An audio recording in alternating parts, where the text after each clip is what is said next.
और आज मेरा आपसे एक सवाल है कि महाराष्ट्र की राजनीति में किसका सिक्का चलेगा। किसका चलता है या चलता था ये नहीं पूछ रही, किसका चलेगा।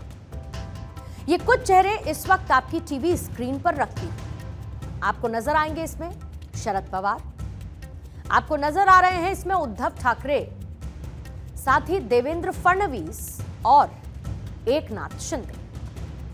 दरअसल लोकसभा चुनाव के रिजल्ट के बाद महाराष्ट्र की बाजी एक बार फिर से पलट गई है। कल तक एकनाथ शिंदे और अजित पवार महाराष्ट्र की पॉलिटिक्स के सबसे मजबूत पिलर दिखाई दे रहे थे, लेकिन अब शरद पवार की फिर से बादशाहत दिखने लगी है। अविभाजित एनसीपी ने 2019 के चुनावों में 54 विधानसभा सीटें जीती थी। जुलाई 2023 में जब पार्टी विभाजित हुई तो अजित पवार के नेतृत्व वाले गुट ने लगभग 40 विधायकों के समर्थन का दावा किया था, यानी कि पवार के पास मात्र 14 विधायक बचे थे और सारी की सारी पार्टी अजित पवार ले उड़े।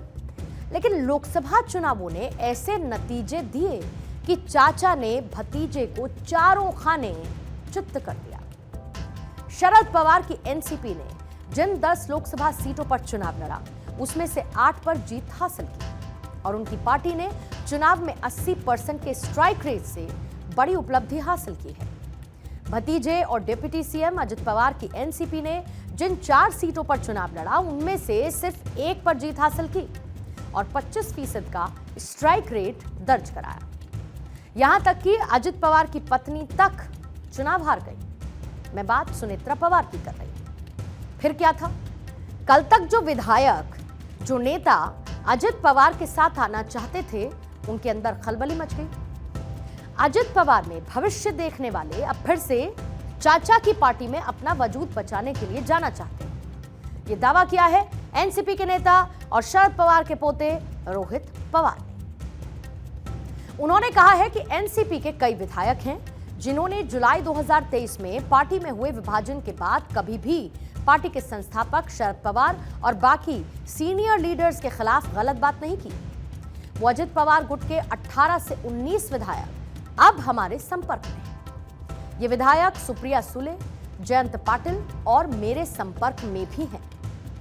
उन्होंने कहा कि विधायकों को विधानसभा सत्र में भाग लेना है और अपने निर्वाचन क्षेत्रों के लिए विकास निधि प्राप्त करनी है और इसीलिए वो सत्र समाप्त होने तक इंतजार करेंगे और मॉनसून सत्र के बाद उनके पक्ष में यानी कि उनके साथ आ जाएंगे। यानी कि विधायक अजित पवार से पैसा लेकर शरद पवार के गुट में आएंगे, क्योंकि महाराष्ट्र में अजित पवार वित्त और योजना विभाग के मंत्री हैं। अगर विधायक पहले चले जाते हैं तो अजित पैसों का खेला कर देंगे, विकास निधि जारी नहीं करेंगे और इसीलिए शायद रोहित पवार सही भी कह रहे हो। लेकिन क्या शरद पवार की सरकार गिराने की इस चाल से महाराष्ट्र की जनता उन्हें विधानसभा में वैसा ही जनमत देगी जैसा कि लोकसभा में सहानुभूति के तौर पर दिया गया है?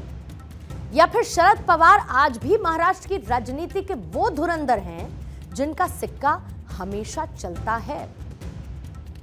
दरअसल महाराष्ट्र विधानसभा का मॉनसून सत्र 27 जून से शुरू होगा और 12 जुलाई को खत्म होगा और ये आखिरी सत्र भी है, क्योंकि इस साल के आखिर में चुनाव भी है।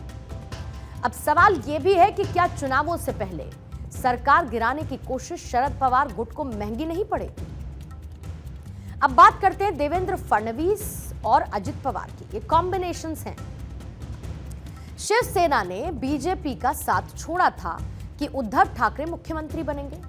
बीजेपी भी देवेंद्र फडणवीस को मुख्यमंत्री बनाने पर अड़ी थी, लेकिन शिंदे की शिवसेना बनने के बावजूद देवेंद्र फडणवीस को डेप्यूटी सीएम बनकर ही रहना पड़ा। अब सवाल ये उठता है कि अगर आपको सीएम नहीं बनाना था तो फिर उद्धव के साथ ही समझौता कर लेते। ये तोड़ की जरूरत क्या थी? अब सवाल ये है कि आप विधानसभा चुनाव किसके नाम पर लड़ेंगे? एकनाथ शिंदे के नाम पर, या फिर देवेंद्र फडणवीस के नाम पर, या फिर फेसलेस जाएंगे, यानी कि बिना मुख्यमंत्री का नाम घोषित किए चुनावी मैदान में उतरेंगे, या फिर एक बार फिर आप देवेंद्र फडणवीस को ही कमान देकर महाराष्ट्र में नए सिरे से काम करेंगे? क्या एक बार फिर से देवेंद्र फडणवीस का सिक्का चल सकता है? महाराष्ट्र में जैसे तैसे बीजेपी ने शिवसेना के बागी एकनाथ शिंदे के नेतृत्व में सरकार तो बना ली, लेकिन लोकसभा चुनाव के नतीजों में जो संकेत मिले वो अच्छे संकेत नहीं है। मुश्किल ये है कि बीजेपी ने उद्धव ठाकरे को महाराष्ट्र की सत्ता और शिवसेना से चलता तो कर दिया, लेकिन जनता के मूड को भांप नहीं पाई। और अजित पवार की एनसीपी के मामले में भी बिल्कुल ऐसा ही फीडबैक मिला है। आरएसएस ने अजित पवार की एनसीपी के एनडीए में शामिल होने पर आलोचना की थी। आरएसएस के मुखपत्र ऑर्गेनाइजर में एक लेख में बीजेपी की तरफ से की जाने वाली अनावश्यक राजनीति बताया गया। लेख में लिखा गया कि अजित पवार की अगुवाई में एनसीपी का धड़ा बीजेपी में शामिल हुआ, जबकि बीजेपी और शिवसेना के पास बहुमत था। शरद पवार का 2 से 3 सालों में प्रभाव खत्म हो जाता, क्योंकि एनसीपी अंदरूनी कलह से जूझ रही थी। ये सब इस पत्र में यानी कि पेपर में लिखा गया। अब बीजेपी के लिए मुश्किल ये खड़ी हो गई है कि वो अजित पवार को ना साथ रख पा रहे हैं, ना ही छोड़ पा रहे हैं। लोकसभा चुनाव के बाद बीजेपी के आगे सबसे बड़ी अग्नि परीक्षा है महाराष्ट्र का विधानसभा चुनाव। बीजेपी को लोकसभा चुनाव में मिले हुए दर्द के लिए शिद्दत से मरहम की जरूरत है और 2024 के विधानसभा चुनावों में वो मौका मिलने जा रहा है। इसीलिए बीजेपी ने तैयारी भी कर ली है और यही वजह है कि महाराष्ट्र में बीजेपी में बड़े बदलाव की संभावना ज्यादा सांकेतिक है, ज्यादा संभव है।